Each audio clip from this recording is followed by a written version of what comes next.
Facts tell, however, stories sell. Studies and research shows that stories stick much more better than whatever we say normally. That's what facts tell, but stories sell. Stories stick much more. 33% is the memorable rate of stories. Powerful presenters, confident communicators, welcome to storytelling session. It is one of the most powerful communication technique that you can learn and also master. Stories have been around for thousands of years, and now also you must have heard the name called as brand stories. Companies uses, advertising companies uses, whether they tell you stories through pictures or they tell you story the traditional way.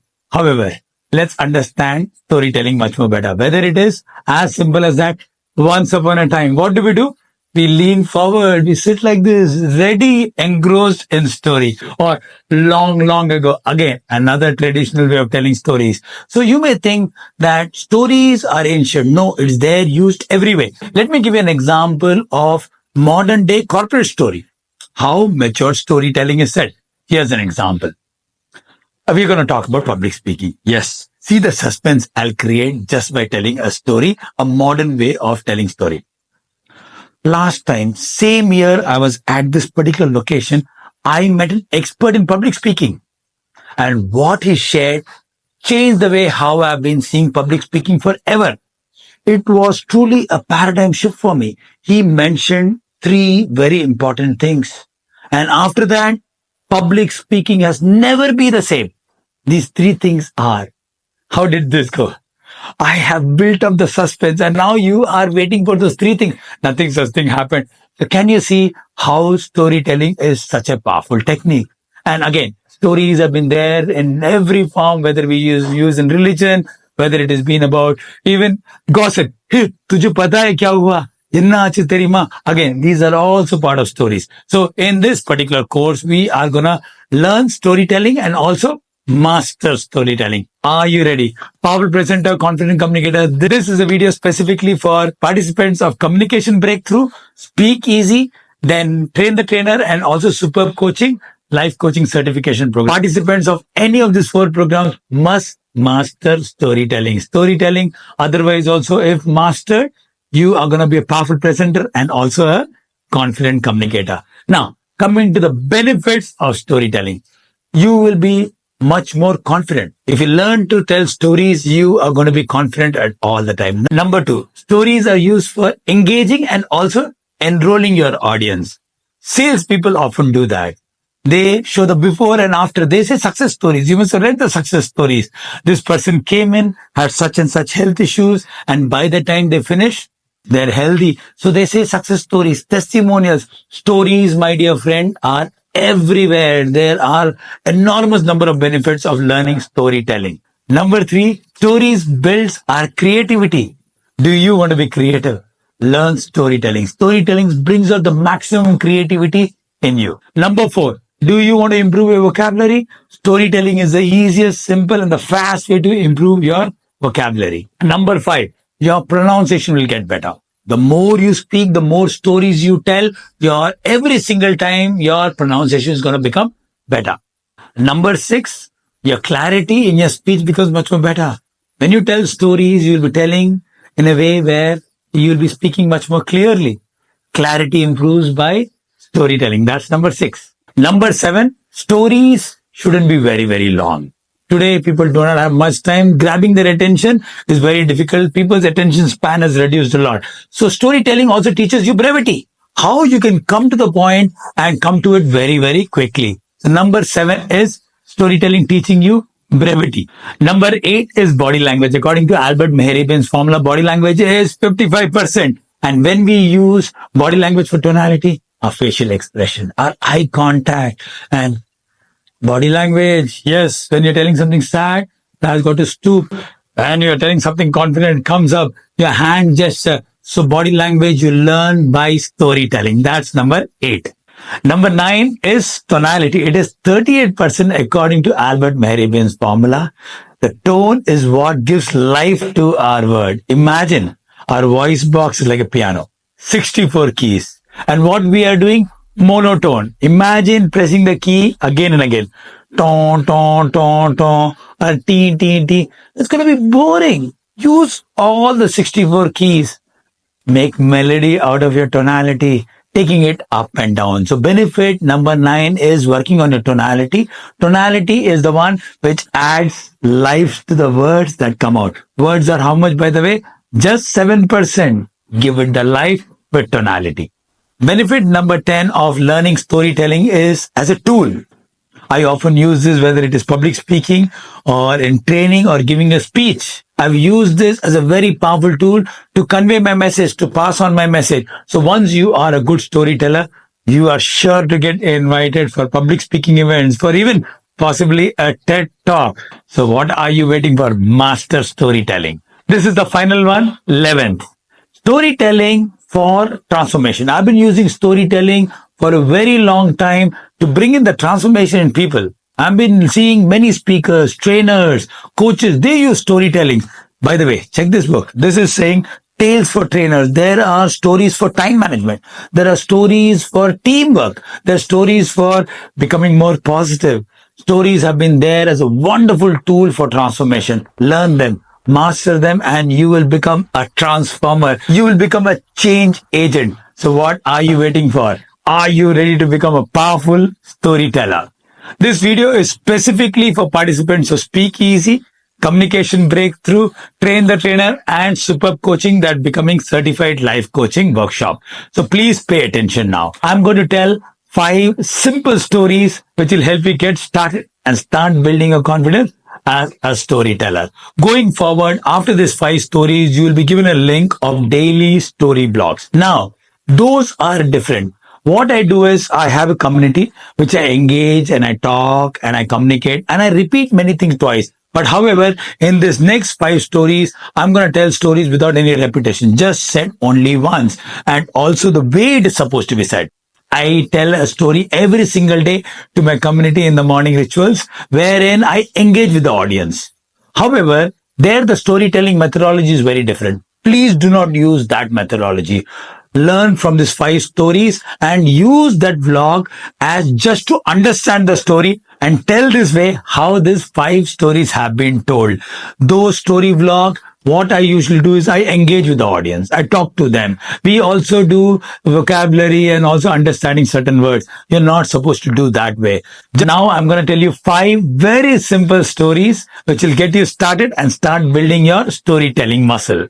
Memorize these 5 stories. This will be your first 5 stories, and please see how you can mimic my body language, my tonality, and finally the message. After these 5 stories, you will get access to my story vlogs. Let's get started and start flexing our storytelling muscles. Are you ready? Story of 2 people, A and B, both wanted to learn pottery making, wanted to make clay pots. They went for a workshop of 5 hours each. Both of them had a different strategy how to learn pottery making. Person A decided, I'll take 5 hours and I'll make one perfect pot.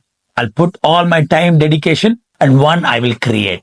Person B, he came up with a method that I'll come up with 5 different pots, even if they're okay, even if they're weird looking, and then let me see how it happens. After the end of 5 hours, this person came up with a nice, decent looking pot. However, the person B, okay. In fact, some of them were actually very weird looking pot. Now, there's a question for all of you. Which person, after 6 months of continuous training with their different mindset, with a different way of training, who will be actually a better pottery maker? A or B? Yes, research and studies show person B will be actually a better pot maker. The reason is the person B is not aiming perfection. The person B is aiming action. There's a saying, perfection is a killer, whereas action is a winner. The person B will have tons of experience. Why? Because he is using the same amount of time to create more and more and more.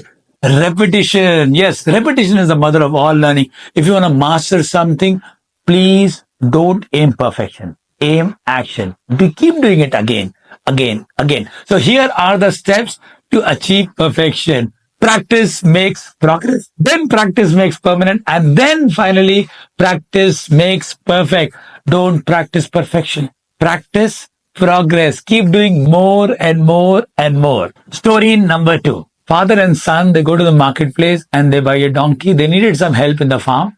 And while they were taking the donkey back, some people started talking. Take a look at this. They have nice, healthy donkey. They could use it. Someone could actually sit on it. The father and son said, oh, yeah, that's a good idea. The son went and sat on the donkey. After some time, some people said, oh, take a look at this. See that young guy making his old father walk. His father should be actually sitting. These days, youngsters are all like this, all ungrateful. The son said, oh, yeah, that's true. He got down and finally father sat on the donkey. And after some time, as they moved forward, some more people commented, take a look at this. Making his young son walk. What kind of father is healthy?